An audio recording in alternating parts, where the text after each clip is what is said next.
What is up? What's up? What's up? What's up? Welcome back. Welcome in. We are bringing back Free Talk Tuesday.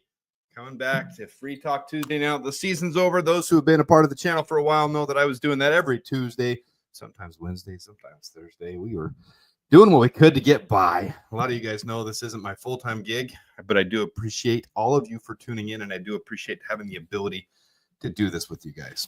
Bob Killen, Brent Morgan, Levante Rogers, Theodore Serbin, you guys tuning in. I appreciate all of you guys. This is going to be more of a free talk episode. A lot of people might not know what that's like because you might have joined the channel mid-season, but I just basically get to rant and rave. There's nothing passionate today. This is going to be just going over what's happening with the state of the Bears. But I did put together a ton of profiles that I will cut out and do a separate segment for those who don't like to watch the free talk style videos. Going to make that a whole different video. I'll cut it out when we're done, but I'm going to do that in this video. All the players to watch in the college football playoffs this week that the Bears have a legitimate shot at going after in the draft, especially in that second and third round range. So there's going to be a lot of it. So this is where we get into the offseason. This is where we get into all the fun from this channel. This is where this channel really started to grow, was my knowledge of the draft, free agency, salary cap, how this works. I've already been pumping those videos out because unfortunately we sucked this year. We did. We sucked. Nobody saw that coming. 4-12, 5-12, 5-12 with the win over the Packers, and very, very disappointing season.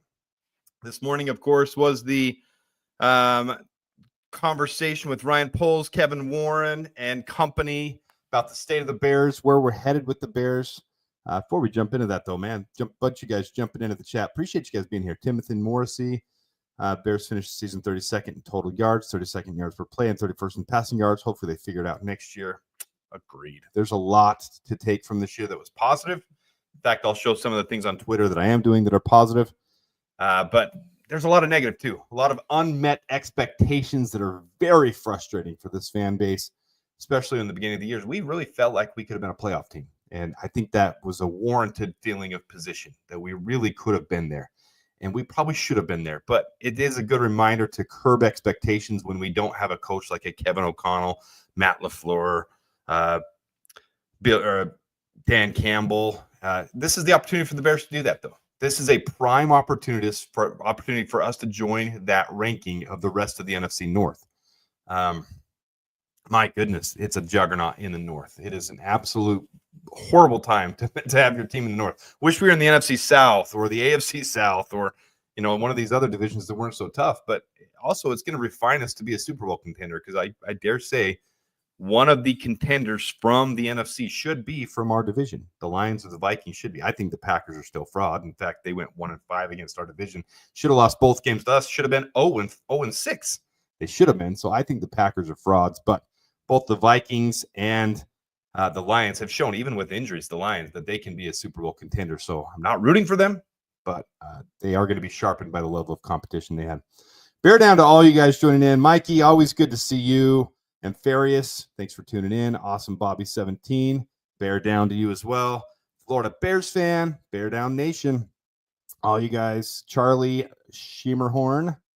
I haven't even read this one yet. Let's see. I sound crazy, but we hung with every team in the NFC North, beat the best of the Packers. I feel like we are right there. Just fix the trenches in free agency and the draft. You know what? And it's something I've been showing on Twitter, and a lot of you guys don't see all my stuff on Twitter, and don't go to Twitter for me. No, really, it's not bad. JC1, appreciate you tuning in as well. Bear down. The offensive line is actually really solid. I like our offensive line. The problem is we couldn't stay healthy. There's no cohesion, and our coaches absolutely sucked. I'm not saying they put up the best year, but the guys on our offensive line are at least average or better. But we absolutely have to get better. We have to find higher quality starters, get better backups, get better depth. It needs to be overhauled for sure. So everybody's on that same board. Let me make this bigger. We'll get right into this. So Ryan Poles today. I'm not going to get into a full analytical breakdown of the press conference. That's not why I'm here. And I've said it before on the channel. I'll report when things are coming along with the coaching, but the coaching breakdown is not my forte. This is not where you're going to have me separate myself from other creators. It's not going to be in the coaching. So the things to take from today, Ryan Poles is the GM for 2025. There was no commitment past that. In fact, they asked him, and he hummed and hawed about it. They asked Kevin Warren, and Kevin Warren made it sound like 1 year was an eternity, that he basically has this eternity, this year, to prove himself. He will be in charge of hiring the next head coach. That is on Ryan Poles, and I don't hate that. I think there's a lot of hate towards Ryan Poles going around right now. I don't hate it because I have to think that he's learned from this experience. We could be hiring a brand new GM and going through that same cycle again, too.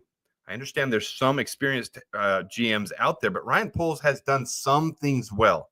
He's done a lot of things not well as well, but I think he's learning from those things, and he stood up there.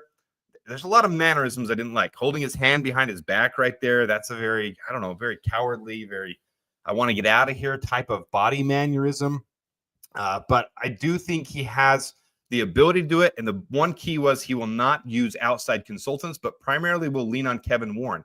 Kevin Warren wasn't here for the last head coaching hire, so this will be important for him to lean on him. Kevin Warren with a ton of experience for years and years and years between here and college football. So I think that will be a plus. I'm not going to knock it. I just don't have enough basis to say this was a horrible thing. This is a good thing. I just do know when people learn from their mistakes, it's a good thing. And we are a coveted coaching job. So I'm good with flying through this year, letting them make the pick, as long as it's someone like Ben Johnson or, one of those top candidates. I won't be happy if we pick someone like, let's look down that list, Vance Joseph or Mike McCarthy or Arthur Smith. Those won't make me happy, but I don't have enough educated decision to give a full breakdown on that one. So, and right here, we need to fire every single one of the coaches. They all suck. That'll happen. When you have your turnover, the new coach is going to bring in his new coaching staff, Ryan Poles, and the new coach, let's say Ben Johnson. They'll go through the hiring process and bring in all their guys. And I don't hate Thomas Brown and the idea of keeping Thomas Brown in-house, because Thomas Brown has a lot of experience with these guys. He's built a base with Caleb Williams where they have some trust built. As long as he can be relegated back to a former role where he was doing better as an offensive coordinator, as a passing game coordinator, and let him specialize where he's good at. He needed more experience as a head coach, and maybe he'll get a job somewhere else as well. So we'll see. Ben Johnson or bust. I'm with you, Jeff Potter. Appreciate you tuning in as well. All right, so there's what I have to take from today's press conference. Not a lot. I'm going to do a quick review of our last season. Here's last season.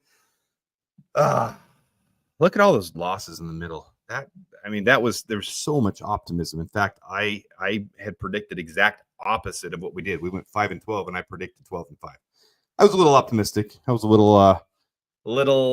little too drinking the Kool-Aid of a rookie quarterback that was generational, and all the things that we did. We needed a better coach. We needed more depth. We didn't have the depth. I mostly looked at our starters. So we move forward. So here's the big thing for next year. This is our schedule next year. They don't have the exact dates out. They won't have that until late into the summer. But the Bears, 2025-26 regular season opponents, we know who those will be. Obviously, our division twice, one at home and once on the road.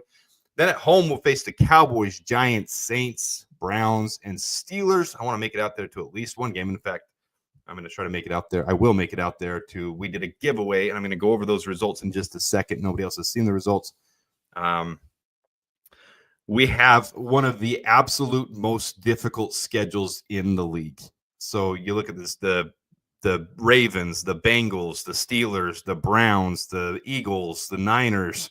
And if you look at the right there, I don't have my pointer because we're using StreamYard. We're not using my normal tied for second hardest schedule, 571 opponent schedule from this year. So I wish it was different, but we got the unlucky draw of having to have our division face the AFC North next year. And then some of the teams that took last in their division are actually good teams.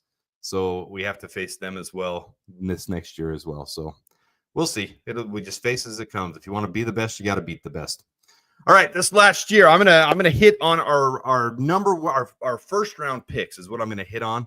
A couple of things, and sorry for the chat, guys. With me just doing this on my own, running the show here, I don't have anybody else here to look through the comments, but I'm sure there's some great ones. You guys look through the comments, check it out, and we'll see from there.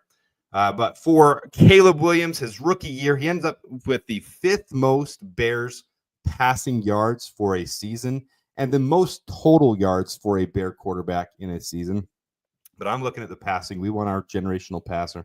Ended up with the 5th on that list. Eric Kramer in 95 had 38-38. Jay Cutler in 14 had 38-12. And Jay Cutler had the next two in 9 and 15 as well. And then Behind them, Caleb Williams, he ended up with 35.41. And then for touchdown to interception ratio, which is good because your quarterback has accuracy, he knows how to take care of the ball, ends up second all-time on the Bears list with a 20 touchdown to 6 interception ratio, only behind Josh McCown in 2013, who had a 13-1 touchdown to interception ratio, just ahead of Eric Kramer, who had a 29-10 touchdown to interception ratio. So good things moving forward for Caleb. Also in the middle of that, 326 might not be completely accurate. Don't take this to the bank. That might have been after the last game. He didn't throw an interception. I didn't add the first couple throws before he threw an interception of the game. He threw an interception in. I think it ended up somewhere around 340-ish. Don't hold me to gospel on that one, guys. But it was he obliterated the NFL rookie record. He was 5th all time on maybe it was between 5th and 10th all time on most consecutive passing attempts without an interception. Aaron Rodgers still holds that record at 403. Caleb Williams killed the rookie record, beat Kyler Murray's record from 2019, and then C.J. Stroud's from last year, who had 191 and by over 50%. So he absolutely slaughtered it. So can we now put in Bagent? Guys, Bagent won't touch the field until he's done with our team, and we probably won't keep him. This is one of the things that I think is so funny with our fan base. And I know you're probably just being cheeky, Antmus, but Tyson Bagent would not be a starter in this league, and he'll come in the offseason. And our fan base, like always, we love it in the preseason. He'll get some reps, and he's going to be the most generational backup quarterback ever, and we should trade him to the Las Vegas Raiders for 2 first-round future picks. I mean, we'd be lucky if we got a 6th or 7th for Tyson Bagent. He's not the best backup in the league, but he's good for us. I just think we really need to bring in a more seasoned vet. I think that would be helpful with Caleb Williams. I think we should do that. So if we could do that. A couple of questions here. We might do questions here in a minute. Will Sanborn get a contract? So Sanborn is a restricted free agent, which means we're going to let him hit the open market. We're not going to overpay him. And we'll match whatever comes his way. I think we have no intention whatsoever of letting Sanborn go. He'll probably garner somewhere around a 3-year, $15 million contract from somebody. He is valuable to the league. They'll see him as his value. Bears can match that offer and retain him. So I do believe we'll keep Jack Sanborn. In fact, on the last video, there was a bunch of questions. Maybe we'll do a Q&A session in one of these videos. But today's going to be our 30, 45-minute Free Talk Tuesday episode. So moving forward, here's how our receivers ended up for the year. DJ Moore, just 34 shy of 1,000 yards. Keenan Allen, 744. Roma Dunze, 734. And Cole Kmet, 474. Having 3 receivers around 750 or above is really good. These guys, I mean, man, they should have had more. Just some of the struggles we went through with offensive coordinators, head coach, play scheming, getting started early. It was just the season that should have been that wasn't.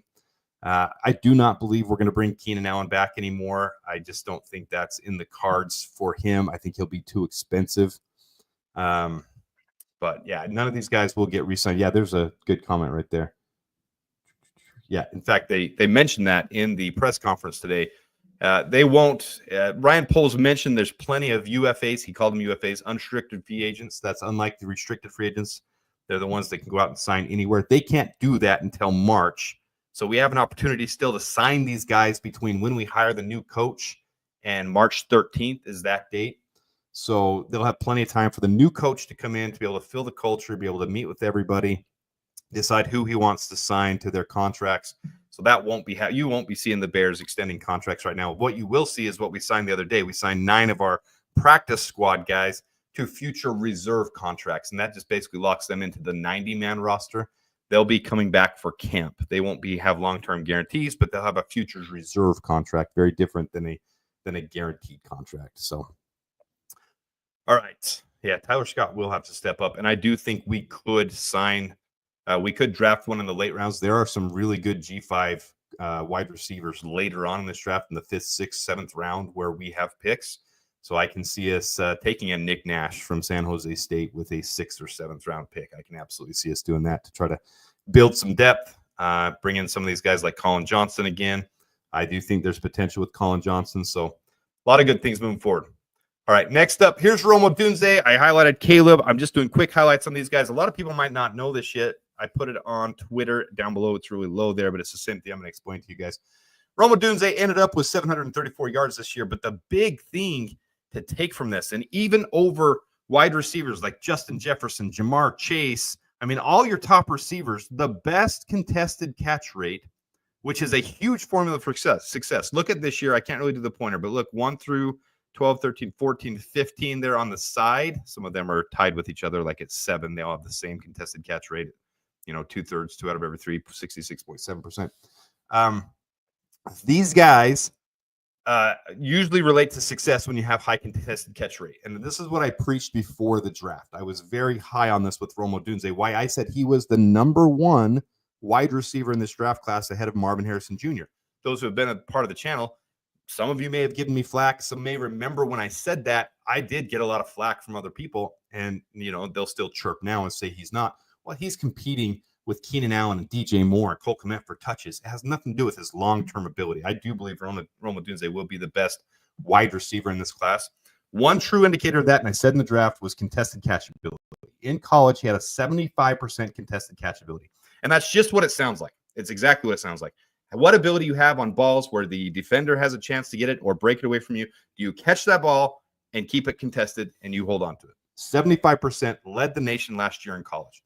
This year in the NFL, Rome Odunze, look over on the right there, 72.2%. It translated to the NFL. The leader in the league was Sterling Shepard, 81.8%. Terry McLaurin, very well known for that as well, 70.6%.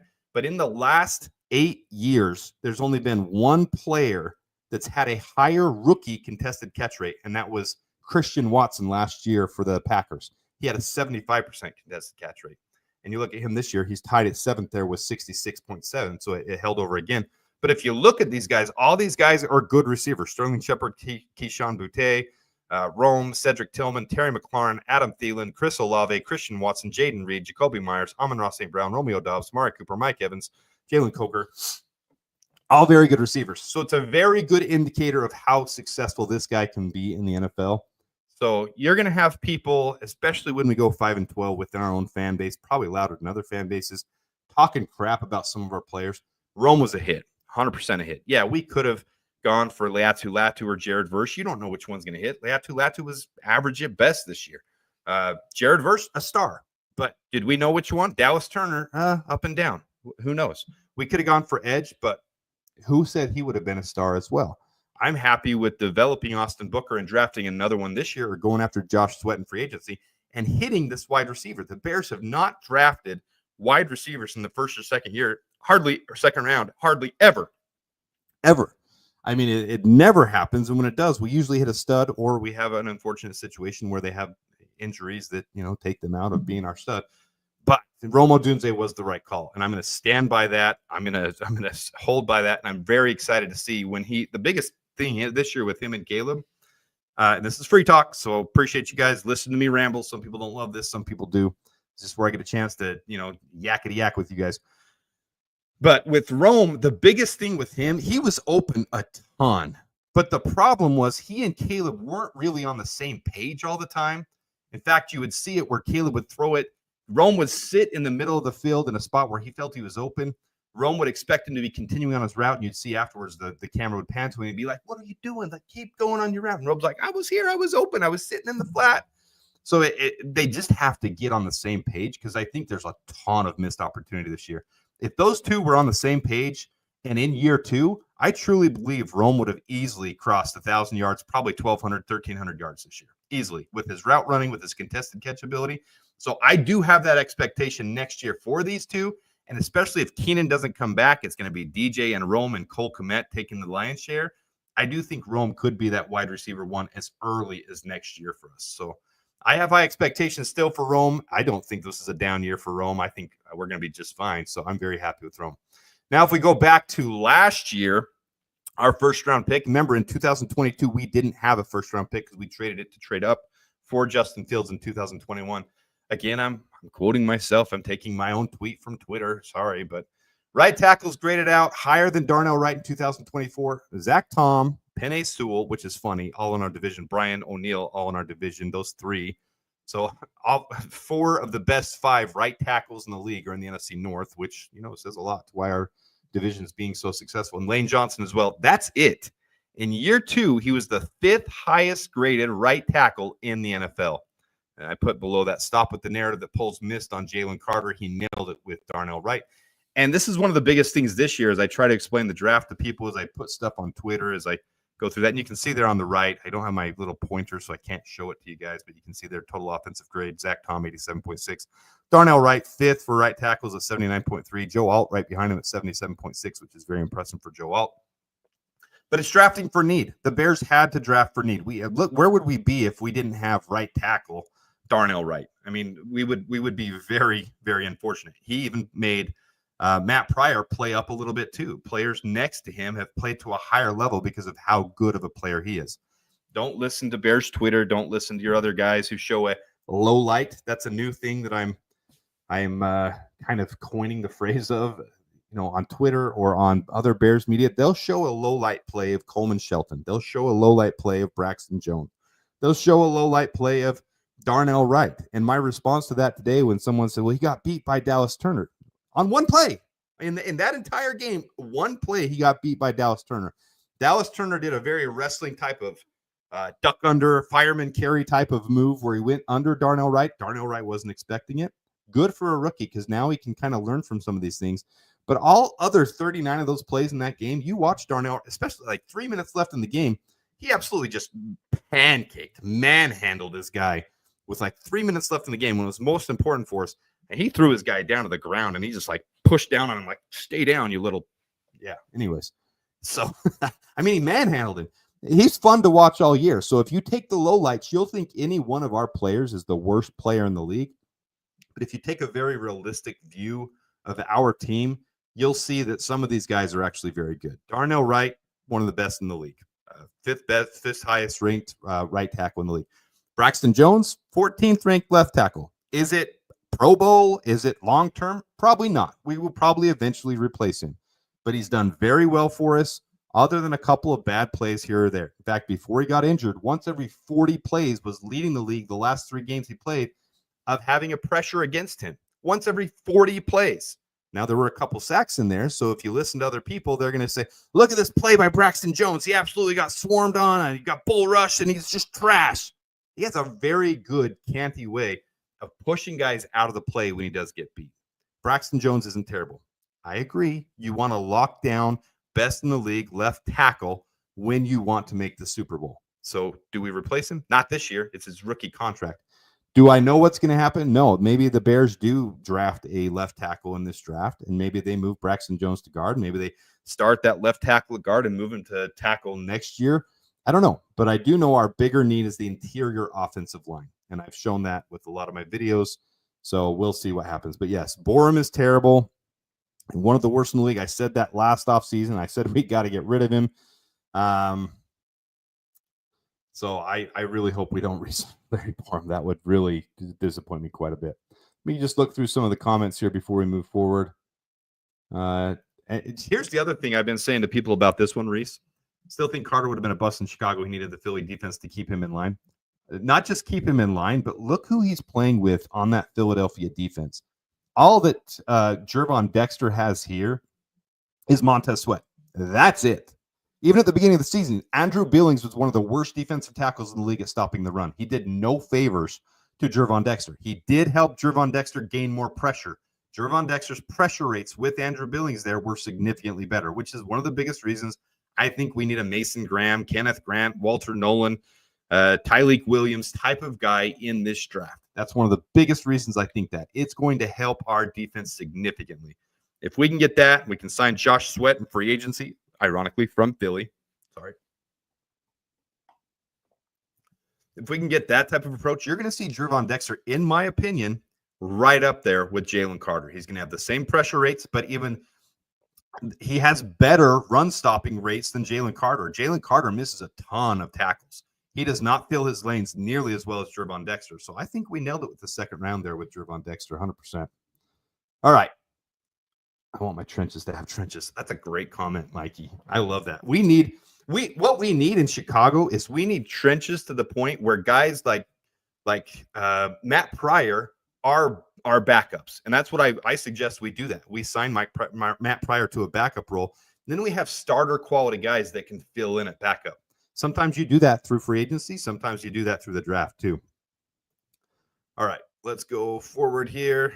All right, so here's the slate we have moving forward. That's it for our rookies. That's it for our team. I might do more later. I'm going to get into the draft stuff. And so here's where we move forward with the season. And this is the slate of games. You got Saturday up top left there. You got the Chargers and Texans, Steelers and Ravens. Sunday to the right there, you got Broncos, Bills, Packers, Eagles, Commanders, Buccaneers. Monday to the left, you got Vikings and Rams. Here's how my predictions. Those who tune into my prediction channel, man, I ended up really strong at the end of the season. 10-7 the last week, didn't quite come over the hump. So last season I was 176-96. This season I ended up being 174-98. I want to be up around the 70, but the Bears really shot me in the foot this year. I was like Adam Rink. I was predicting the Bears to win almost every week until the end of the season, and it took a toll on me. So I didn't get my predictions right. But here's my predictions for the playoffs this week coming up. I got the Chargers beating the Texans. I got the Ravens beating the Steelers. I got the Bills beating the Broncos. Eagles beating the Packers. Buccaneers beating the Commanders.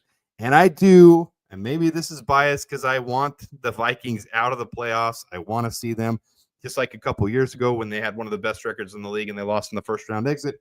I want to see the Rams beat the Vikings. It's just, maybe it's petty of me. Maybe I'm just being an NFC North fan, a Bears fan. Maybe that's what I'm doing.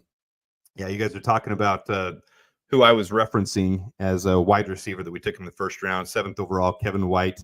I wouldn't call him a bust, other than the fact that he was a bust pick, I guess, because of his injury. Good player, just the injury killed him. Just absolutely slaughtered his career and sucked for us. Absolutely. So there's my predictions for the playoffs.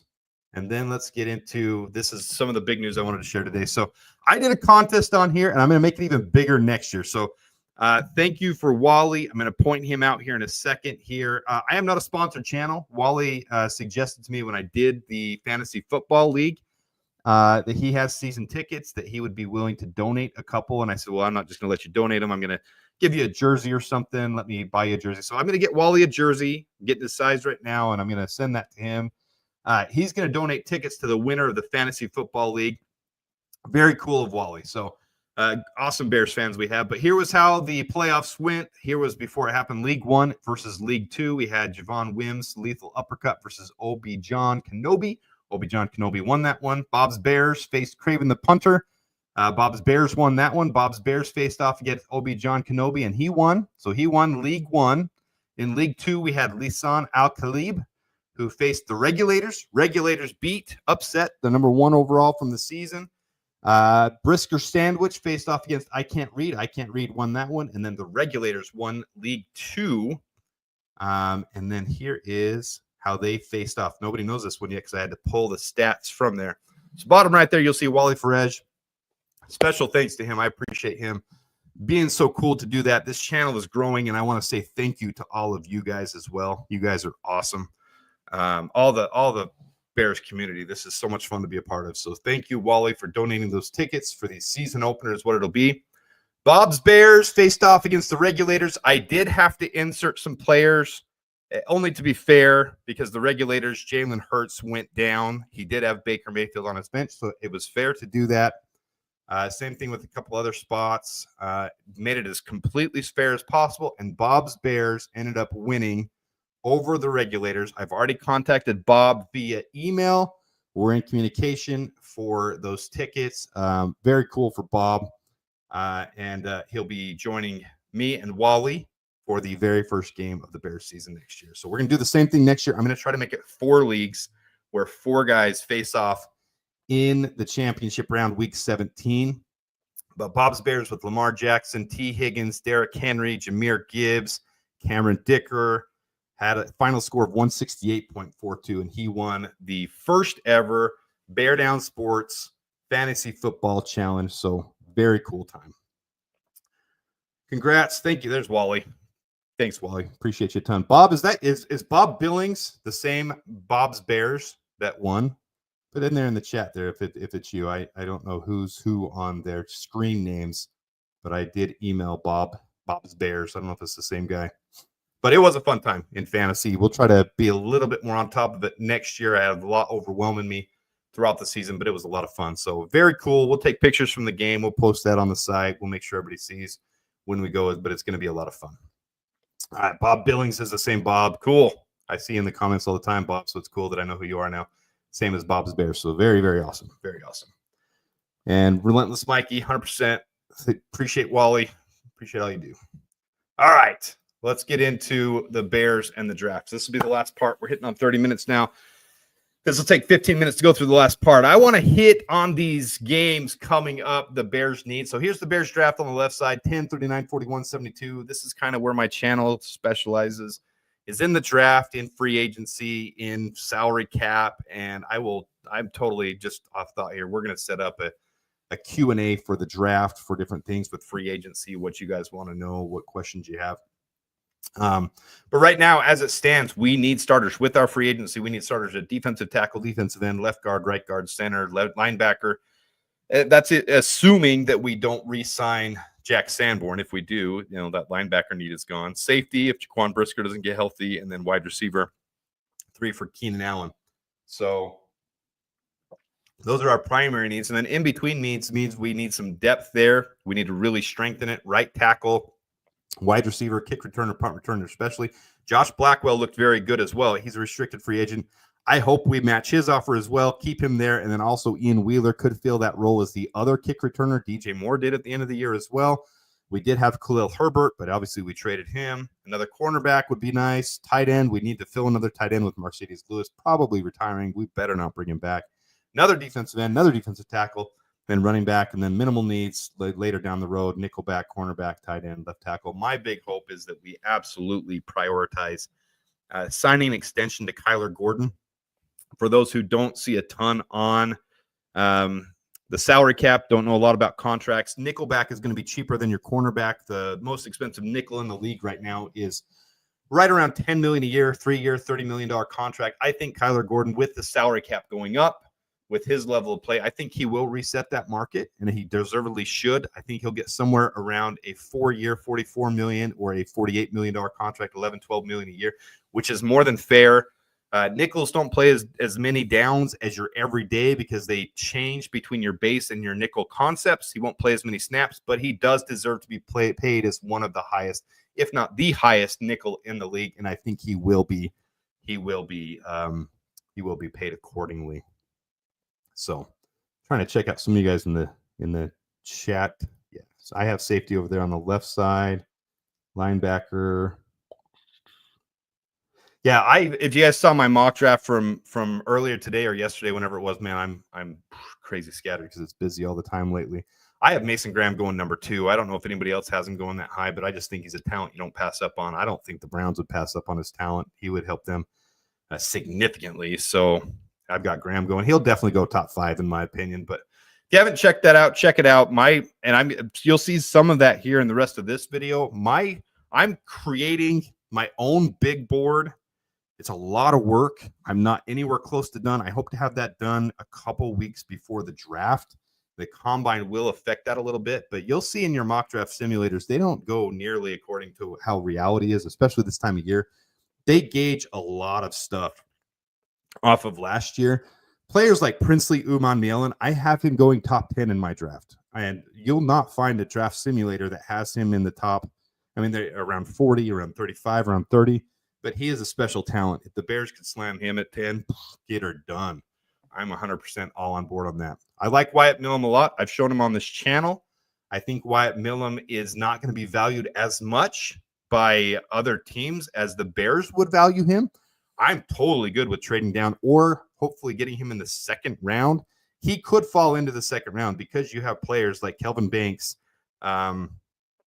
LSU's left tackle, Will Campbell. You got Josh Simmons. You've got Josh Connerly. You've got, there's 4 or 5 ahead of him. So Wyatt Millam, who is more of a versatile, he could transition to guard very easily. He's kind of like that Tevin. In fact, my comp for him was Tevin Jenkins.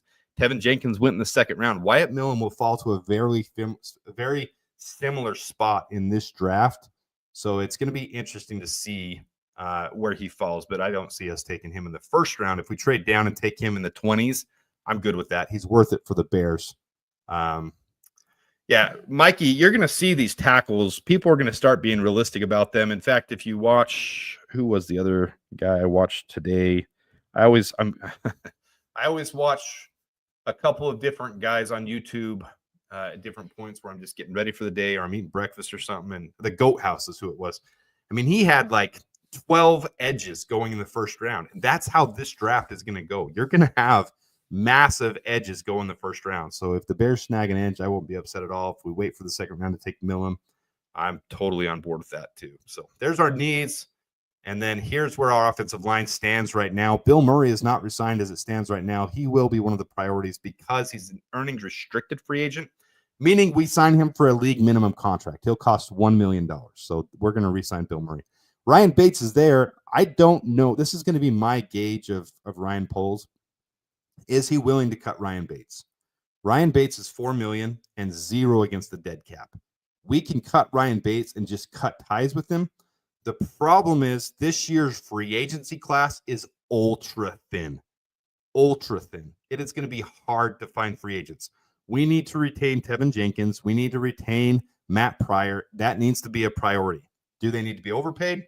No, absolutely not. But we need to retain them for depth. Tevin should be on an incentive-laden contract. He needs to be on per snap or something to that nature. Sorry, I got a itch in my nose and it's killing me. Matt Pryor has shown he's one of the top guards in the league for a backup. In fact, he played as a top 15 right guard this year as a starter, as a backup. And a lot of that has to do with playing next to Darnell Wright as well. That right side of the line, Coleman Shelton, when he was facing the right side, was extremely good. That whole right side was good as the backups on the left side when we had to play Larry Borum and Jake Curhan and Karan Amagaji, who wasn't ready. I'm not bashing on Karan because I really do think he needs that developmental year. But we do need to re-sign some of these guys. Right now, if we even Bill Murray, I think, should be third on the depth chart. A lot of people might not remember he was converted from defensive tackle over at New England. And now the Bears are helping him to become a guard. And he played extremely well this year when he had to fill in at the beginning of the year before he got injured. Extremely. I mean, top of the league good. He has that monster in him. He has that beast mode about him. Bill Murray does. But do I trust him to be a number 2 right now? No, I think he just needs more reps. So we need to have more depth. So it's going to take a collaboration of free agency and the draft. And there just are not free agents in this year's draft. So we've got to get this right this year, and we need depth. Absolutely. So that's why I like Wyatt Millen too. If we ended up taking Wyatt Millen right there behind Braxton and behind, say, we retain Tevin Jenkins, he could fill in at either spot there on the left side, and he could play starter quality behind Braxton Jones or Tevin Jenkins. And maybe he does take Braxton Jones' job. I don't know. Maybe he would. His year in college this year was very special. Very, very good player. So it'll be interesting to see how that plays out, but I would really like to get Wyatt Millen. My problem with this, guys, and what I've been preaching on my channel, the trade down and all of that, I just don't think Ryan Poles will do that. I don't think he has the ability to do that. As we know, Ian Cunningham had to stop him from trading up, and he didn't want to do the trade down. So he traded down once from 9 to 10. He traded from number 1, but that was a foregone conclusion well before the draft. When they've got their guys that they love, they may not be willing to trade back. So we might be taking an edge early, or we could end up taking Kelvin Banks. We'll see what happens. It's not my call when it comes to those things. I can just give you my advice. But this was the mock that I had that I absolutely love. I love this mock draft. We'd have Braxton Jones, Tevin Jenkins, Jared Wilson. We'd sign him in the 3rd round. Tate Ratledge, we'd get him in this as another 3rd round. If we traded down, that's how this scenario works. And in that trade down, we also picked up Wyatt Millen. So you got Wyatt Millen, who's backing up Tevin Jenkins and Braxton Jones. Maybe he starts over Braxton Jones. I don't know. Darnell Wright. And then you bring in Trent Brown, who had a severe injury this last year, who's older, but I mean, one of the best. Trent Brown has been a staple in the league for years and years. You got Matt Pryor, Coleman Shelton as a backup. You got Bill Murray, Ricky Stromberg, Luke Kandra. This would be my ideal offensive line. So I would hope that, those things rarely happen. All right, let's get into these players before I drag this thing on too long and get long-winded. We have 2 semifinal games this week, one on Thursday, one on Friday. Notre Dame taking on Penn State. Ohio State taking on Texas. Who's going to win? I'm not going to predict these ones. I predict more of the NFL stuff. I have no idea. Obviously, we're pulling for Notre Dame. That'd be fun to see. I couldn't care less, honestly, over Ohio State and Texas, which one wins. I just want to see the players do well, and that's what this is going to be about. We're going to highlight some of the guys from these two games who the Bears might be keeping an eye on. So here's some of the ones I'm not going to do a full profile on because I don't think the Bears are going to go after these guys, but these should be round 1, round 2, round 3, maybe early round 4 picks for the least of these. Tyler Warren is going to be the number 1 tight end off the board. I don't think the Bears are going to go after a tight end. Benjamin Morrison, cornerback from Notre Dame. He's going to be someone to see as well. Emeka Ibuka, as well as Matthew Golden, Isaiah Bond, wide receivers to keep an eye on. They should all be highlighted in this game. Cam Williams, right tackle. We're not going to go for a right tackle. He's someone that should go late first round. Gunnar Helm as well. Should go late third, early fourth round. Texas tight end. Travion Henderson, Quinshawn Judkins, both running backs I think are too early for the Bears to take, so I wouldn't expect us to be keying on them. And Shadei Barron, cornerback from Texas, was also one to key in on. But here are going to be about 15 players that I really want to highlight that I think you should keep an eye on during these two games that the Bears could be realistically going after. Abdul Carter, who is probably the best edge. I mean, not probably. He is the best edge in this class. I have him listed as a top 10 pick, and all these in orange are going to be where my rankings are for them. It's not going to be what you see on your Mac Draft Simulator, not we're going to see. Other places have them fall. It's where mine are. I have him going in the top 5, but I put top 10 to be conservative because a lot of those top 5 teams may not be looking at defensive line, but all of them, 5 through 10, are going to be looking at defensive line.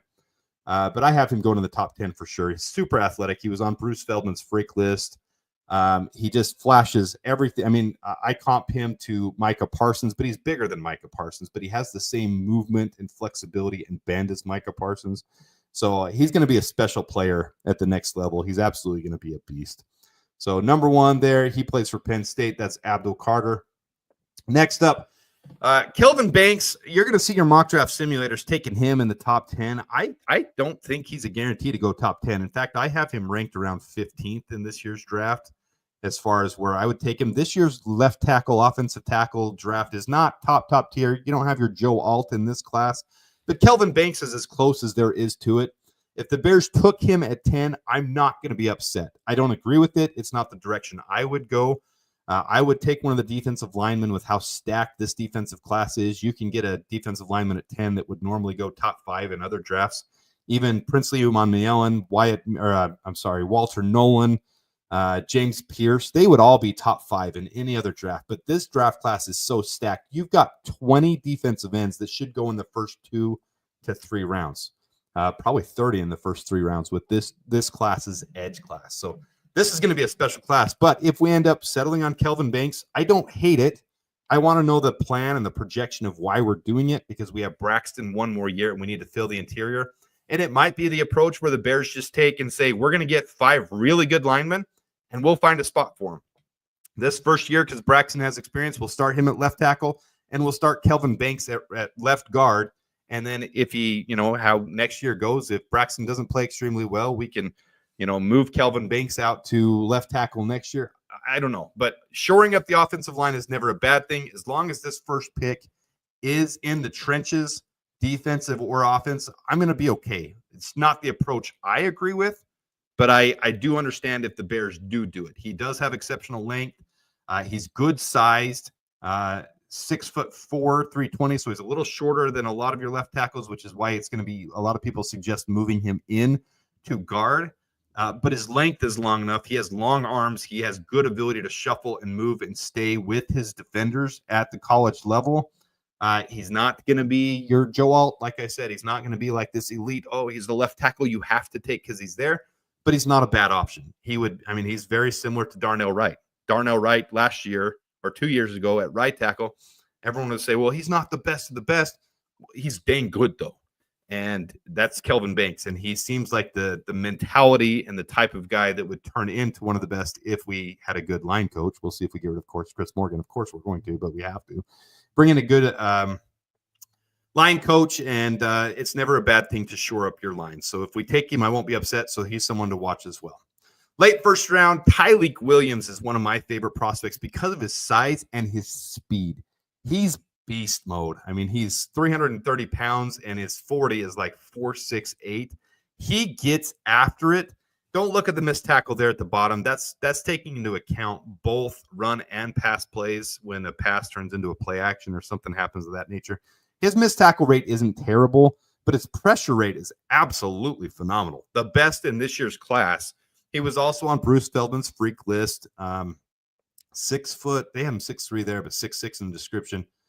They're describing another guy there. Anyways, he's got great upper body control, great versatility. I won't try to read that right now. You guys can pause this if you want to. But as far as looking, you guys talk about the guy with Coleman Shelton getting bull rushed. Talk about being able to disrupt the nose tackle position, or at 3-tech, he can versatily go between both with his speed and his bull rush ability. He's a guy that would absolutely just disrupt the defensive line. You pair him up next to Jervon Dexter, and you're going to have a 1-2 punch that's going to be phenomenal. So I would love to have Tyleik Williams, especially if we traded back and got him with, number 21, number 22 overall pick, or even 18, or, however far we fall to pick up a second or a third, or maybe even both. I would love to pick up Tyleik Williams with our first pick. That's Ohio State. Early second-round pick, Jack Sawyer. I know Carl from Thigh and Smye won't like this pick. He really bashes on Jack Sawyer. It's because he's a Michigan fan, but I really like Jack Sawyer. The biggest reason is because his run defense is just as good as his pressure. As far as out at edge, he can set the edge, and he has flex and bend. I mean, he can do it all as far as a defensive end. So he's not a one-dimensional defensive end that can only, get pressure. He's not a one-dimensional defensive end that can stop the run. He does both, and he does both at a very elite level. So I like Jack Sawyer a lot. I have him projected to be an early second-round pick, probably before the Bears pick. So I wouldn't expect to get him in the second round, but I do like him a lot. Late second round, Xavier Watts is a guy from Notre Dame that you want to keep your eye on. His coverage grade is absolutely phenomenal, and he's built like a tank too. He's got that ball huck mentality that can also hit. So he's very Jaquan Brisker. He's very Kyler Gordon. He's very Tyreek Stevenson-esque. So he would fit in very well with the Bears system. He's been playing a lot of slot, a lot of nickel, but he's very transitional. He could play at different positions at safety. He could play free safety, strong safety. He could play nickel. He could play them all, which is a very nice thing to have. You see that a lot with Jonathan Owens, trying to think of his name, Simone Biles' husband. Jonathan Owens, you see that a lot with him as well. So that's a nice thing to have in our defensive back. I've got him going late second round. You'll see him in a lot of your mock drafts going to the third and fourth round. I don't think that's realistic. He's a very special prospect. If he's there, I would absolutely snag him in the late second round. If he's there in the third round, I absolutely snag him there as well. All right. In late second, early third round pick, JT Tuimoloau. He's the defensive end as well from Ohio State. He's the other one. I don't like him quite as much as Jack Sawyer because he doesn't stop the run nearly as well, but he does get a lot of pressure as well too. His run defense isn't bad. He's just not Jack Sawyer-esque. So he's kind of that next tier down of defensive end. I wouldn't be upset if we drafted him. I just don't think he's right up there at the top tier. Jack Sawyer's kind of the bottom of my top tier with Princely Umanmielen, Landon Jackson, Abdul Carter, James Pierce, all those guys in the top 10-ish defensive ends. But if we ended up getting JT Tuimoloau, I wouldn't be upset with that at all. And I think he'll go somewhere in the late second round, early third round pick. Of course, you guys can pause this, kind of read up on them, see the stats at the bottom. I pull these stats from PFF, pull the other stuff from NFL Draft Buzz, and I have my own ideas on them that I feel. Alfred Collins, late second, early third round pick. You'll see him going later in your mock drafts. He's going to go a lot higher than that. He's an absolute beast. He is your NFL nose tackle to a T, and he would be an upgrade from Andrew Billings from day one with his ability to stop the run. He doesn't get a ton of pressure, hardly any pressure at all, but he's your prototypical nose tackle that just finds the holes. He can read it very well. He can shed defenders really easily when you watch him on tape. So I think he would translate well to be a good run stuffer, which we need. We need someone to be able to stop the run because our run defense is one of the worst in the league. I will get to some of these questions in a second that you guys have on the side. I'll kind of do that at the end before we end up here. Next up, I got Andrew Makuba from Texas, and there's a lot of guys in these two games, guys, that could fall to the Bears. Late second, early third round pick for safety.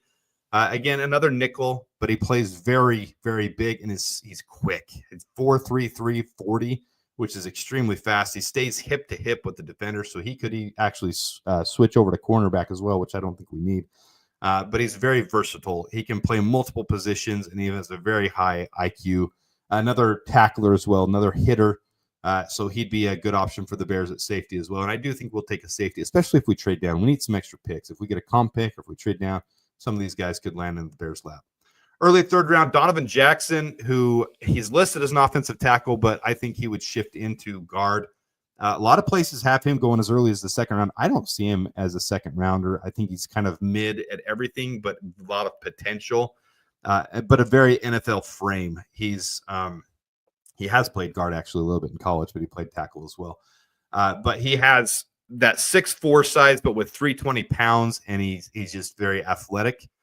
He just doesn't move as well, and he doesn't have as much base in him. He's going to get attacked a little bit more often as a rookie, so he wouldn't be a starter. I would see him being able to back up our starters and learn behind them.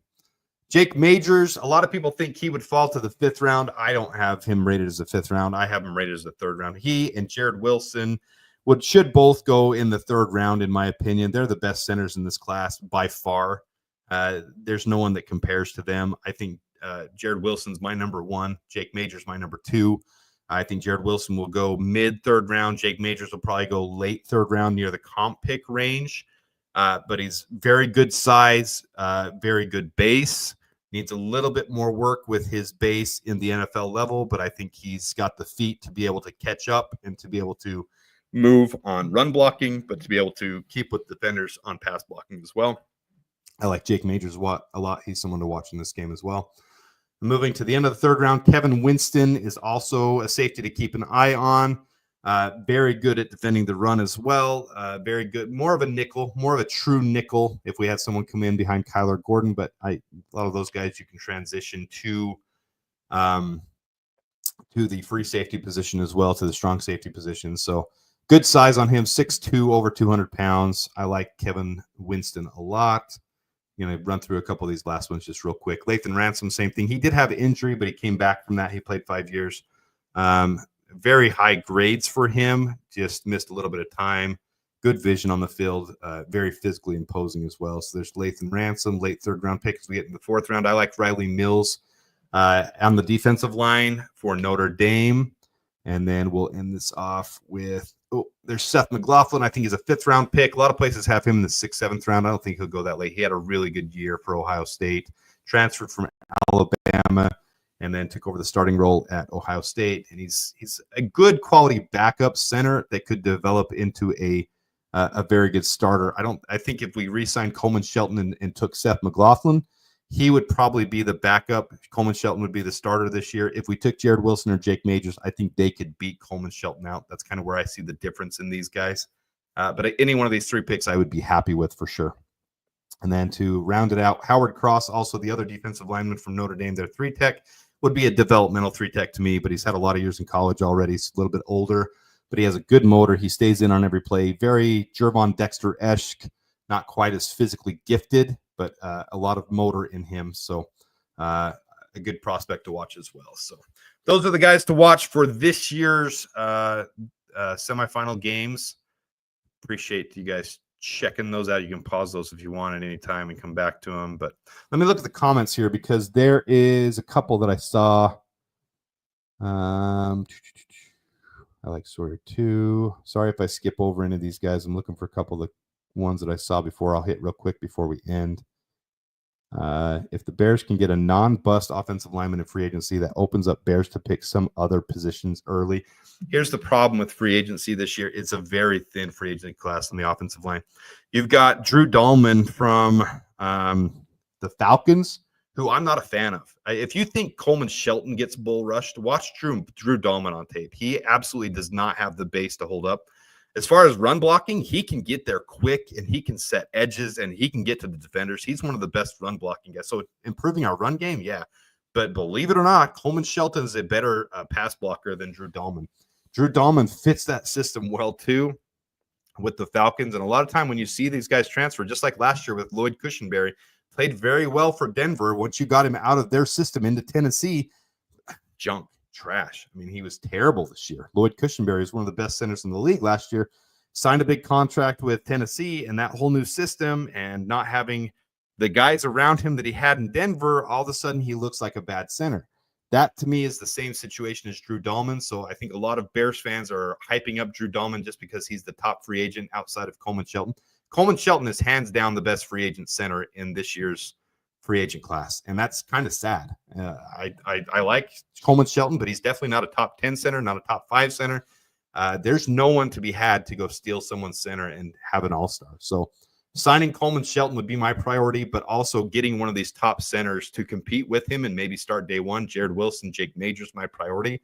Those two guys. There's other guys that could shift to center. A couple guys that play tackle now that could shift to center. Gray Zabel is one of those. I'd have to look at my whole draft board again to look at who I'm thinking of, but those would be my priority. That goes right along with Taco Man. Your question, what do you think of the Falcons center? There's my thoughts on Drew Dahlman. A lot of Bears fans are hyping him up just because we're kind of desperate to sign someone at the center position, but really Coleman Shelton, especially with his experience with Caleb, hardly any bad snaps. I said that over and over again. And then that last game, he had 2 bad snaps with Caleb. And I was just like, of course, last game of the season, are you mentally checked out? What's going on? Because all season you're very consistent, hardly any bad snaps. And then, we had the one bad game. So either way, he's still the best option we've got to re-sign him. I don't think you have to pay a truckload to get him either. I think we could re-sign Coleman Shelton for 2 years and $10 million. I really do. I think that could be where his market is set at. Getting him for $5 million a year is one of the best backups in the league, and having Jake Majors or Jared Wilson come in. Jared Wilson is by far my favorite candidate in this year's draft class. If we can get him and Tate Ratledge too, those two guys together, played in college together, that already has some built-in cohesion. They could both start together. That would be fun for me. I would like that. Yeah, this draft is so deep on defense. Yeah, third-round comp pick is a great place for safety or running back. I really think we'll be fine taking running back in the 5th round in this draft class. You could have Dylan Sampson fall that far. I doubt it. I'd be more looking at an RJ Harvey.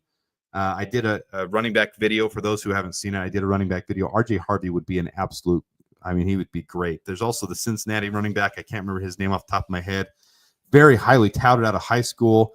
Rough system in Cincinnati, but if you watch him, I watched Luke Kandra tape, who is one of my late round guards that I really like, and you watch him and the running back together, and man, they play really well together. So that would be kind of fun. This draft is very deep on defense. All right, the top free agent centers per SB Nation. Connor McGovern isn't going to hit free agency. Evan Brown, I'm not high on either of those guys. Bradley Bozeman, I'm not. Some of these guys are getting old. Ryan Kelly.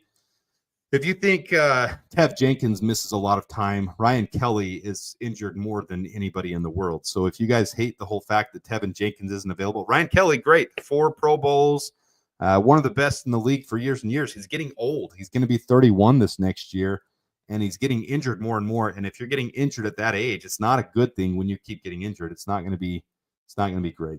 So, Adam Mason, how do you the draft will go for the Bears, or how should it go? Do we pick first O-line?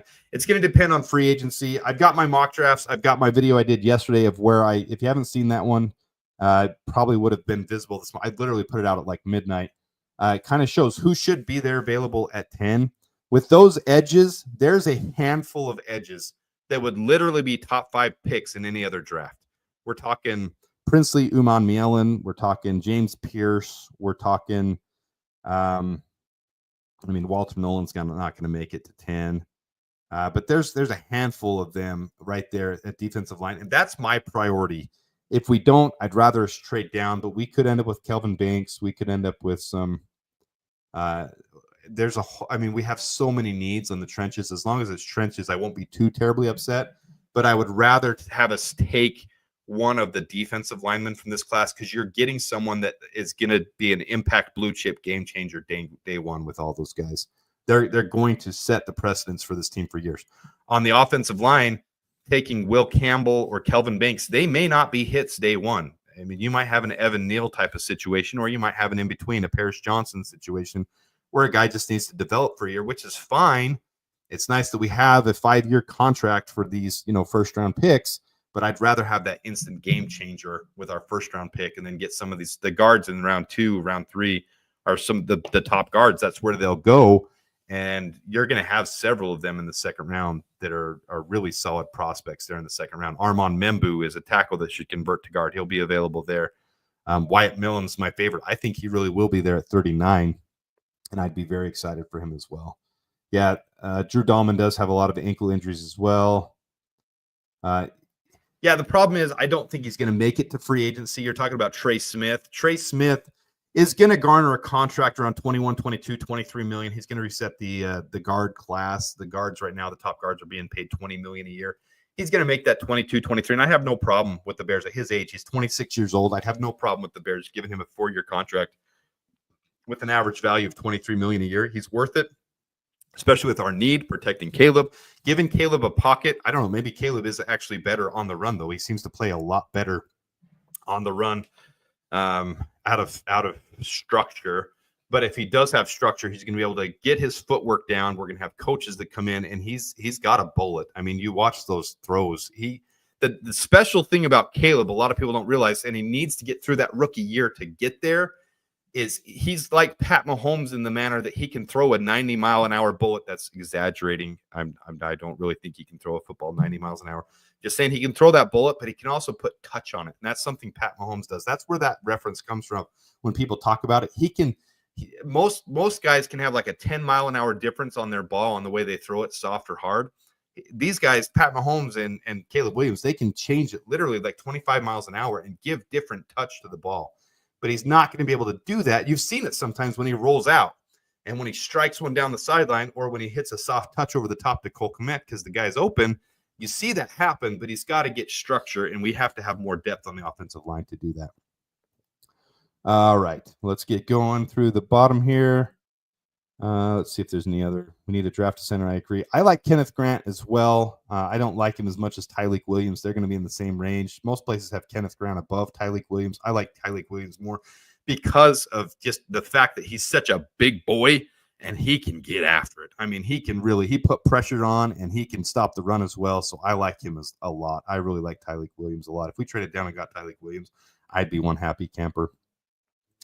Yeah, James Daniels, for those of you guys who don't know, I think most people do, he was drafted by the Bears, had a mediocre 4 years here, and then he just left after his rookie contract was gone. He's played very well for Pittsburgh.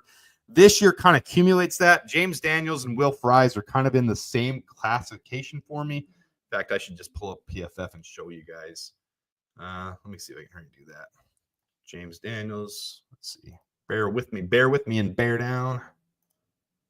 Let's go here. All right, by player. We'll switch this over. Present, share screen, player search, share. All right. So here's James Daniels. Injured this year. Don't love that he was injured. Let's go here. Offensive. Let's go blocking. All right. So drafted in 2018, round 2 by the Bears. The Bears. And you can see, a good career with the Bears. Played center a lot, I believe. Let me just run over here and check real quick. Yeah, played center for a part of it, left guard, and now he's played right guard with the Steelers. You can see he was injured this year, so missed a lot of this year. And this is his breakout year. Last year was not anything special, but you look at this year right there. Breakout year. 5 pressures over 105 snaps, which isn't super, super special, but he did have a good base, and his run blocking was off the charts. I mean, he moves very well. So I wouldn't have a problem with this signing for the right deal. I don't have a problem with bringing James Daniels back. We've been there. We've seen that. He wasn't special for the Bears. He's very average, very mediocre. Same thing with Will Fries, though, for Indiana. For the Colts, they drafted him in the 7th round, and he was developmental. And just look at this year. He took off, and then he got injured as well. But same thing, just very high level this year. He's going to be a free agent. They'll have the right to negotiate with him as well. Right guard, same thing. So either of those guys would be fun to bring in, but I think both their teams, with how thin this year's class is, I think both their teams will probably negotiate with them and bring them back. So that's kind of how I feel about both of them. If either of them are available, I'm good with that too. All right, below here, Greg B. Top guards per SB Nation. Zach Martin, getting way too old for me. Greg Van Rotten, similar situation. Will Fries, I just showed you guys, injured and really just one breakout year. So are you going to take a risk on him? We'll see. James Daniels, same exact situation. Really broke out this year. What happened there? Ooh. Didn't. Sorry about that, guys. I had the noise turned off on my video, and now it's starting to roll through the video because I guess it came back to it. So My bad. Kevin Zeitler, Tevin Jenkins, Trey Smith. Tevin Jenkins would be the priority for me on a value contract. I don't think they let Trey Smith go. We would be dumb to let Tevin Jenkins go. I really think we would. Kevin Zeitler, I don't think is leaving as well. He's in the division and they like him. I don't think they'll get rid of him as well. So even though some of these guys are free agents, they're going to negotiate contracts. They're going to get signed before the free agency begins. We'll have a lot more on that as we get closer to free agency. That's kind of what I specialize on this channel. So I will have more of that as we get towards free agency on March 13th. I'll let you know who's available. But the Bears should prioritize Tevin Jenkins coming back. You did see the video of him in the locker room saying it's kind of a 50-50 deal. I'll take that, make it smaller so I can talk. I think that really is because of this fan base. We are one of the most toxic fan bases in all of football. And I don't mean that to smack on you guys or to be rude to anybody, but we are hard on our players. We're hard on Braxton. We're hard on Coleman Shelton. We're hard on Tevin Jenkins. He can't control the fact that he's injured. And he's played very well for us when he's not injured. The problem is the best ability is availability. And I get that. So that's why I'd like to see an incentive-laden contract. Somebody proposed one in one of the comments of one of the videos, and I loved the idea of it. This isn't exactly what they proposed, but it kind of what I fine-tuned in my head. You know, for the first 600 snaps, he gets paid a base of $10 million. So his guaranteed contract is $10 million. And then anything, every 75 snaps after that, he gets $1 million up to a maximum of $17.5 million. So he's not making top guard level, but then they can renegotiate it in a couple of years. I would be very happy paying Tevin Jenkins $17.5 million if he played 1,000 snaps in a season. I would happy to do that. I'd love the Bears doing that because he's one of the best guards in the league. So I'm totally happy with that if we're able to get that done with him, and I'd love to see that happen. So, all right. No, Dylan, LOL. I like Cam Scattaboo. So if you look on your mock draft simulators, he's another one where you're going to see him in the 5th round, 4th round, whatever. He's going to be a 2nd round, 3rd round draft pick by the time the draft rolls around. He just had too much good happen for him at the end of the season. He's a lot like Ashton Genty in the fact that his center of balance is just so good. He can get smacked by guys and be able to hold up. He can get those extra yards after contact. I think he was 3rd best in all of college football this year. He just didn't get a lot of notoriety because he was at Arizona State. And really, those teams at the bottom of the Big 12 got crapped on this year, if you want to talk college football playoff, because BYU, Arizona State, Iowa State, they should have been right there in it, but they were ranked so low to start the year. They had the bias at the start of the year go against them that they had to overcome that and win 9 games in a row to be even considered to be top 10. So they kind of got screwed. But Scattaboo is going to go. He's going to go in the 2nd round. He's going to go in the 3rd round, if not. Marion Hampton, same thing. He'll be a 3rd rounder. I think it's a little early for the Bears. I like him as well. Big boy. He could be our power back, our workhorse back. I really like him as well. All right. And I do have the video on the running backs. I mean, these open session Q&As are probably a little bit better because you guys can ask your questions and I can be a little more direct and depth with it than just presenting a video. But I'm still going to do those. I'm going to work on some more of those this next week after free agent or after our offseason gets underway with everything that's happened right now. Probably hit the safety class. Even hit the tight end class. I'm going to hit the left tackle, right tackle class, the tackles overall. And then I'll hit I've already hit defensive end, defensive line. I'll probably hit linebackers as well. We'll get into all that as we have a lot of offseason, but it goes by quick. I mean, March 13th is going to get here fast, and April 25th, the draft is going to get here fast. Then we're going to be back in the preseason. It all comes at us fast, boys. It comes at us fast. Scattaboo just beat the Texas Longhorns by almost. They almost did it. But, yeah, that was a fun game to watch. That was pretty special to watch him. I really enjoyed that as well. All right, I fell way behind here. Walter Nolan, I'm not that high on. It's 7 linemen better than him to me. Not to me. Walter Nolan is in my top 15. He's that special guy that, I mean, to me, Walter Nolan is nearing right up there on Jalen Carter range. And I'm not blowing smoke with that one. I really think he could be as good as Jalen Carter in this year's class. I think he's a special talent for sure. He's that 3-tech this year for me that would be a special guy. But we don't he can play nose tackle or 3-tech. We don't need a 3-tech, but he would do just fine lining up with Jervon Dexter, having Andrew Billings come in on other plays as well. A lot of people wanting to trade down first or getting the 2nd and 3rd. I like it. Nolan is overrated. I agree. A lot of you guys don't like Walter Nolan. I like Walter Nolan a lot. Let's see here. Caleb Williams most resembles a young Russell Williams. I can see some comparisons there for sure. Russell Wilson's much shorter. Tyler Booker mangled Nolan 2023. Every player is going to get, managed by someone. Being mangled by Tyler Booker is not the worst thing in the world. Tyler Booker's freaking good. All right, Adam, if the Bears can get a big name edge or O-lineman, that would help a lot in how the picks go in the first 2 rounds. I really think the Bears are going to target Josh Sweat. That would impress me if Ryan Poles can go do that, because I would still like us to take Josh Sweat and then still hit someone in the draft as well. Maybe second round instead of first round. Donovan Iziraku from Boston College would be a great fit for the Bears, and he could rotate in. I think that would be awesome if we did that. 1 second.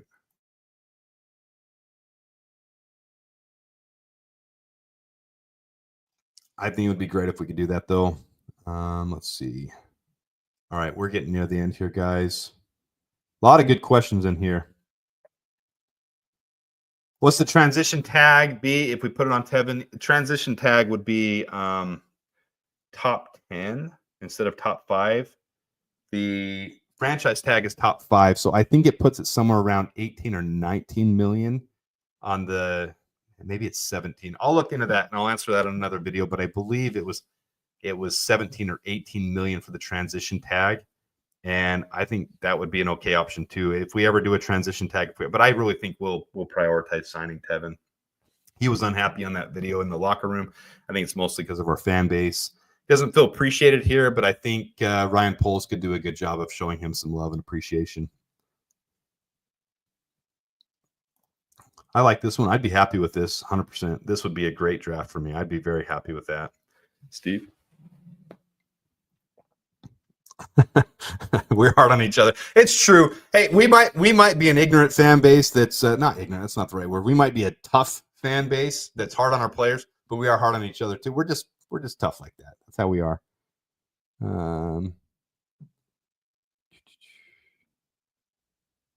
He is an elite talent. Yeah, you just have to have the money set aside. You have to have more buffer cap. If you're doing an incentive-based package like that, you have to have more in your buffer cap. You can't go over.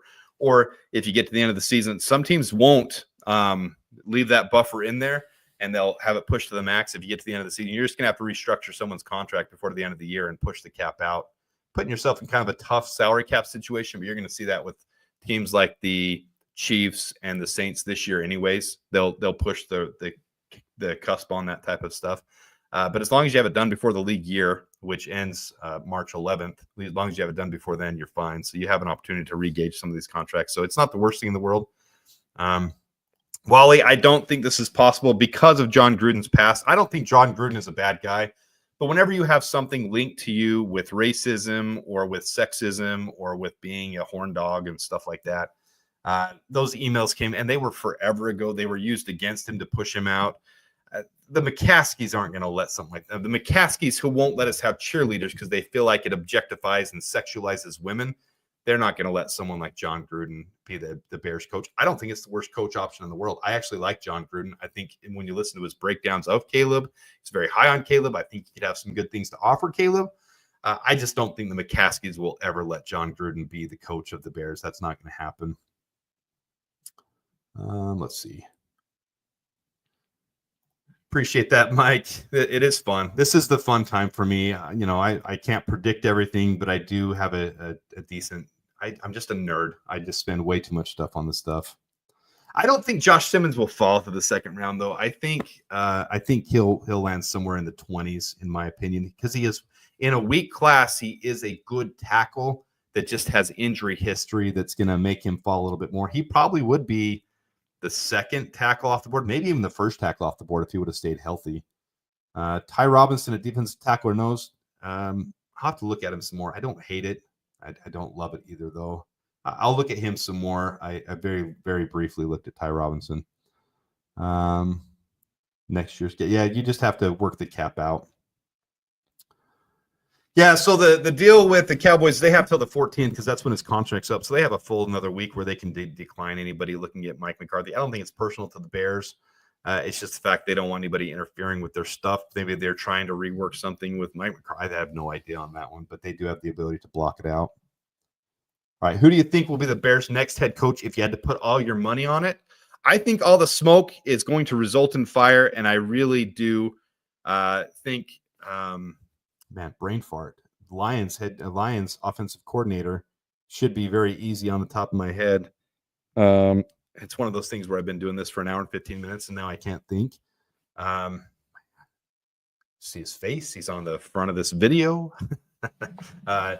Offensive coordinator from the Lions. I put all my money on it, 100%. I think he's 100% going to be our coach. All right, I got to drop past part of this because I'm getting way behind on these. Hired my convinced Sweat to come. Byard is a good person to have for recruiting other players for sure. Man, you guys are awesome today in the chat. This is really, really good.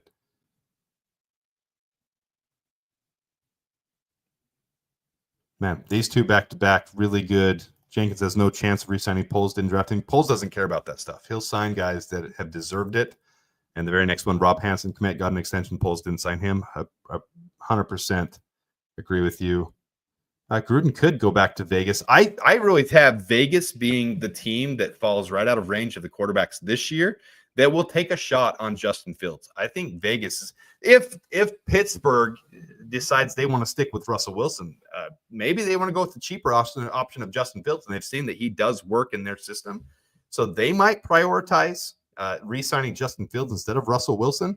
But if they don't, I think Vegas would be the front runner for Justin Fields in this year's free agency class and draft. I think they would absolutely go after Justin Fields. That's where my money's at on that one. It's too cold for Chile. There could be some perks to that.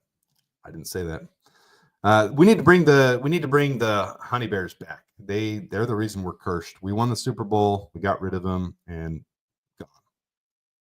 Antonio Pierce is fired. Commit got an extension. Ben Johnson. I know. It was stupid that I couldn't think of that off the top of my head. Getting to the end here. Perks. I said what I said. All right, guys.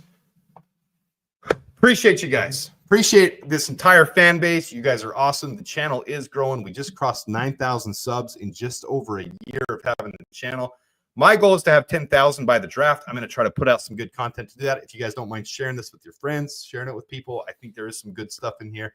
We'll do these Free Talk Tuesdays every Tuesday. I don't believe we're going to be going for an hour and 15 minutes each time. This one just went a little bit longer.